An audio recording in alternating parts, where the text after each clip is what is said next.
नमस्कार दोस्तों, मैं स्कंद आप सबका अपने YouTube चैनल पर स्वागत करता हूं। जैसा कि मैं आपको फ्यूल के बारे में बता रहा हूं, उसी प्रकार मैं आज आपको क्लासिफिकेशन ऑफ फ्यूल्स के बारे में बताऊंगा। देखिए, क्लासिफिकेशन ऑफ फ्यूल्स, जिसने मेरा पहला वीडियो नहीं देखा फ्यूल का वो देख लें तो और क्लियर हो जाएगा। लेकिन ये चीज़ इम्पोर्टेंट है, यहाँ से क्वेश्चन आते हैं। तो क्लासिफिकेशन ऑफ फ्यूल्स की बात की जाए, तो ईंधन को दो भागों में डिवाइड किया गया है। On the basis of physical state, on the basis of physical state, इसमें on the basis of physical state. तो इसमें तीन टाइप है। एक तो है सॉलिड फ्यूल, दूसरा है लिक्विड फ्यूल, तीसरा है गैसेस फ्यूल। सॉलिड फ्यूल में और लिक्विड फ्यूल में, गैसेस फ्यूल में बांटा गया है, क्योंकि ईंधन हमको विभिन्न प्रकार के रूपों में प्राप्त होता है, ठोस में, द्रव में और गैस में। उसके बाद on the basis of origin, उत्पत्ति के आधार पर। तो पहला है आपका नेचुरल फ्यूल्स यानी प्राकृतिक ईंधन। दूसरा है मैन्युफैक्चर्ड फ्यूल्स, जो हमको बनाए गए हैं प्राकृतिक स्रोतों की सहायता से। तो मैन्युफैक्चर्ड फ्यूल्स के अंतर्गत आएंगे वो सब चीज़ें। तो सॉलिड फ्यूल्स की हम बात करते हैं, तो सॉलिड फ्यूल्स में आपकी आएगी लकड़ी।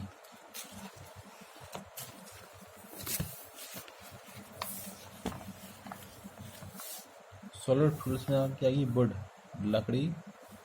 दूसरा कोल मन कोयला और ऑयल सेल्स। तो हमको वुड और कोयला प्राप्त याद करना है। उसके बाद आपका लिक्विड फ्यूल्स में आएगा पेट्रोलियम, यानी पेट्रोलियम, जो कि बहुत इम्पोर्टेंट है।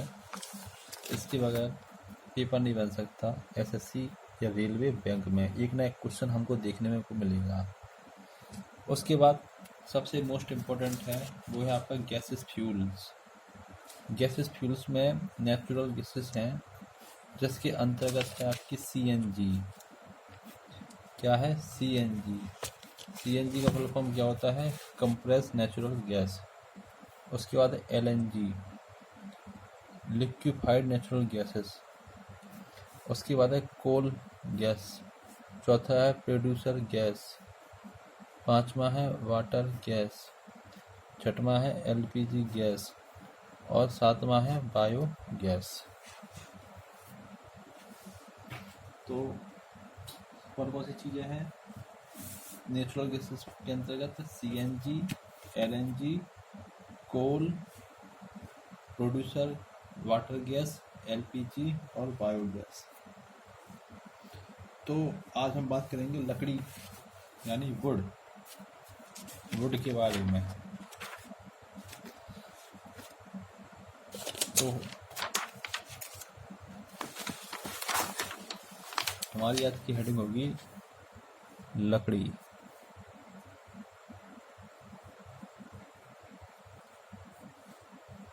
वुड।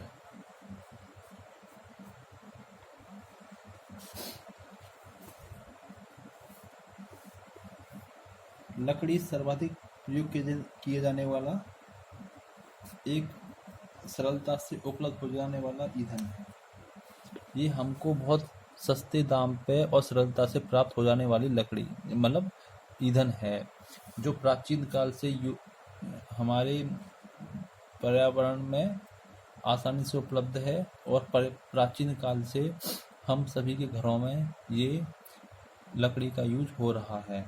लेकिन आज के ज़माने में कम यूज हो रहा है लकड़ी का, क्योंकि अनेक प्रकार के ईंधन आ गए हैं या फिर गैसेस आ गई हैं, जिनका हम बिल्कुल बिना पर्यावरण को दूषित किए हम यूज कर रहे हैं। तो हम कह सकते हैं लकड़ी सरलता से प्रयोग किया जाने वाला, वो आसानी से प्राप्त होने वाला ईंधन है।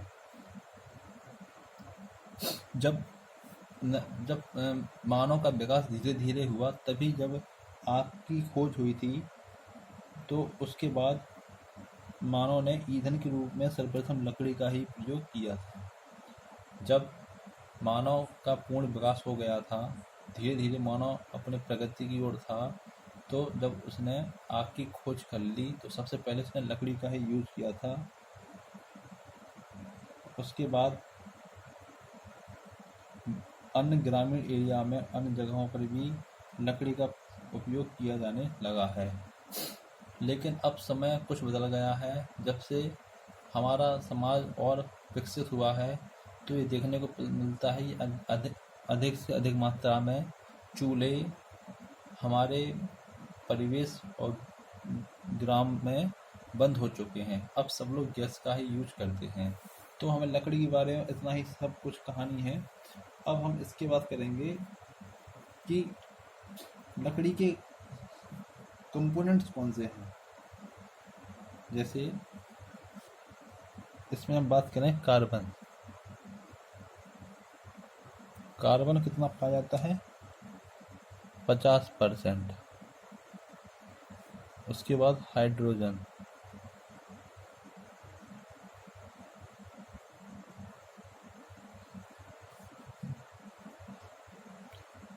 6%। उसके बाद ऑक्सीजन 43.10%। उसके बाद नाइट्रोजन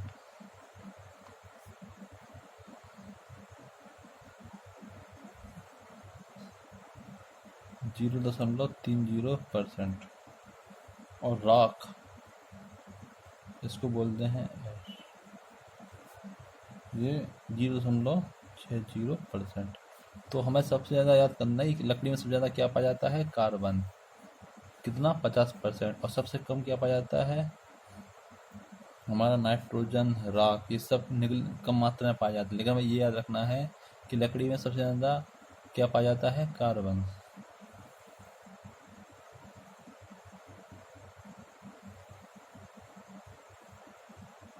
और हम आपको लकड़ी के बारे में बताएं, जैसे एक होता है आपका ओक, एक होता है बर्च, एक होता है देवदार, एक होता है लार्च, एक होता है सनोवार। ये सब लकड़ी के प्रकार हैं जो विभिन्न प्रकार के पेड़ों से ली गई हैं। अब जब हम लकड़ी में आग लगाते हैं तो लकड़ी एक बहुत तीव्र ज्वाला के साथ जलती है। अच्छी जो लकड़ी हो, बड़ी बड़ी सी, तो ज्वाला के साथ जलती है। क्योंकि जब हम लकड़ी में आग लगा देते हैं तो आग लगाते समय वायु आसानी से लकड़ी में प्रवेश कर जाती है। इसलिए लकड़ी की जो ज्वाला होती है, फ्लेम, वो एक विकराल रूप धारण कर लेती है। और अगर इसके अपोजिट देखे जाए तो जो लकड़ी बहुत कठोर होती है, भारी होती है ना, उसमें आसानी से मतलब वायु प्रवेश नहीं कर पाती है, समय लगता है जलने में, लेकिन जल जाती है। जो छोटी और लंबी लकड़ी होती है ना, वो आसानी से जल जाती है।